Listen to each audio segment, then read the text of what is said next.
Hey everybody, Andy Trice here again. Today I want to talk to you about Adobe Edge Code and brackets. So Edge Code is a new HTML JavaScript editing tool from Adobe. It has some really cool productivity features like a live connection to the browser so that as you're editing your HTML, CSS, JavaScript content, those changes, as you're making them in the editor, are automatically synced with your browser in real time. So you can make your changes, you can preview them, you can see them without having to go back over to the browser, then hit refresh and go through a bunch of steps. It happens in real time as you're making changes. Edge Code is primarily targeting HTML, CSS, JavaScript experiences, like client-side HTML.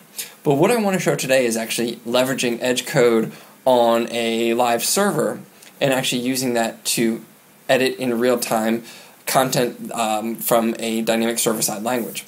In this case, I'm going to show it with Coldfusion.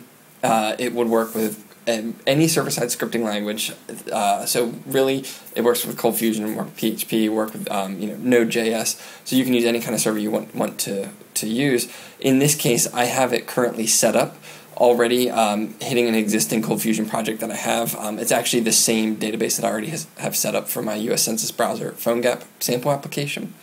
But let me go ahead and show this to you live running on the desktop. So the first thing that we have is the brackets editor itself. I've got a basic Coldfusion file, and as I mentioned, this would work with any server-side scripting language, Coldfusion, PHP, Node.js.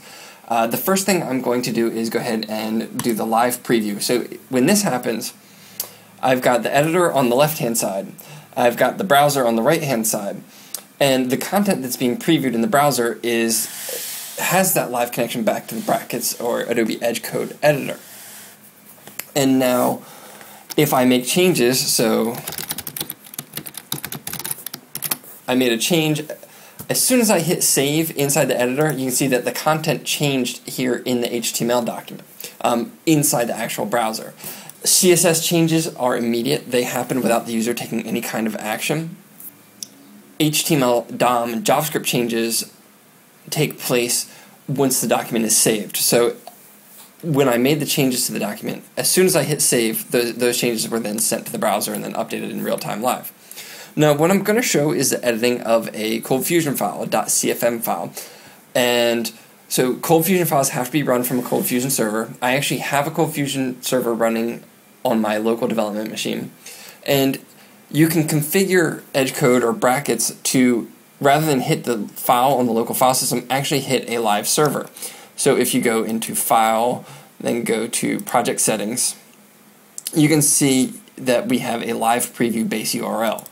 In here, you can set this to be any domain name, any IP address, but it's going to be the prefix to the file that you're currently editing. So you can see in the project settings here, I've got localhost port 8500 / brackets _ live.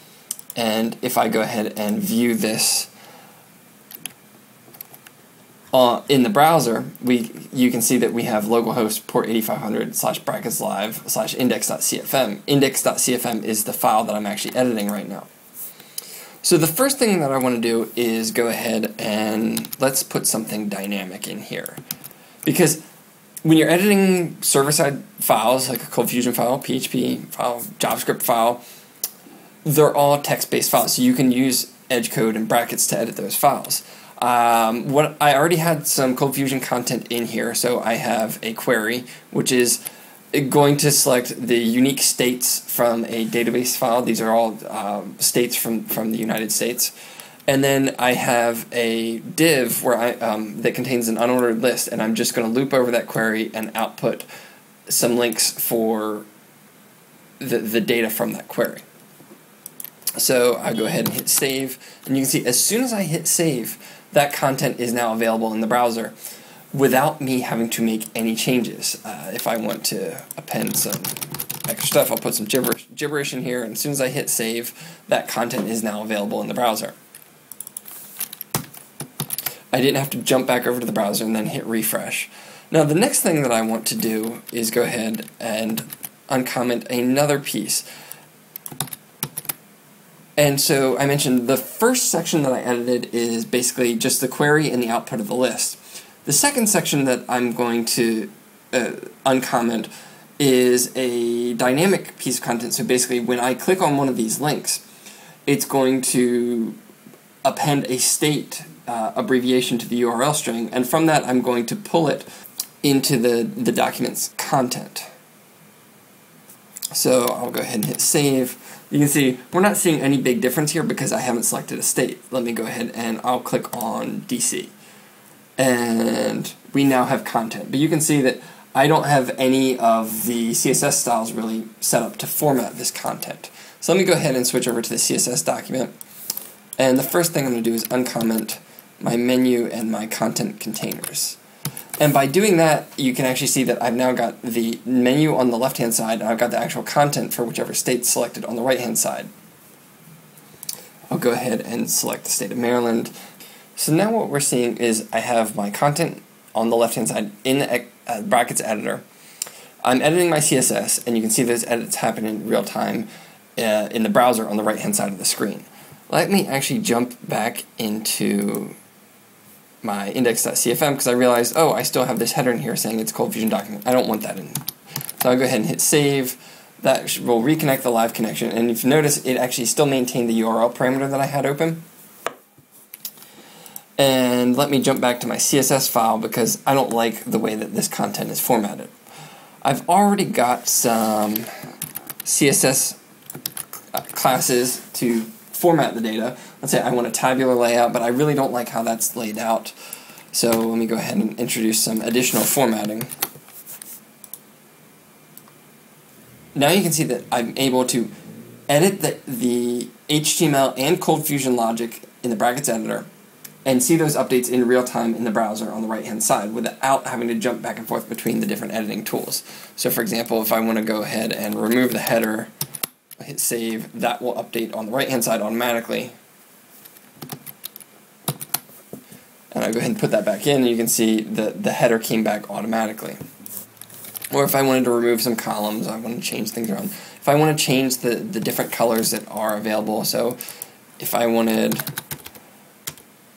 the background of every other row to be red, I can go ahead and do that. So just by changing the CSS file, and the updates are happening in real time. There's a slight lag here. I think it's happening because of my screen editing software. Excuse me, screen recording software. What I really wanted to show was the live connection of the brackets editor to the content in the browser, and show that it's not just limited to static HTML content.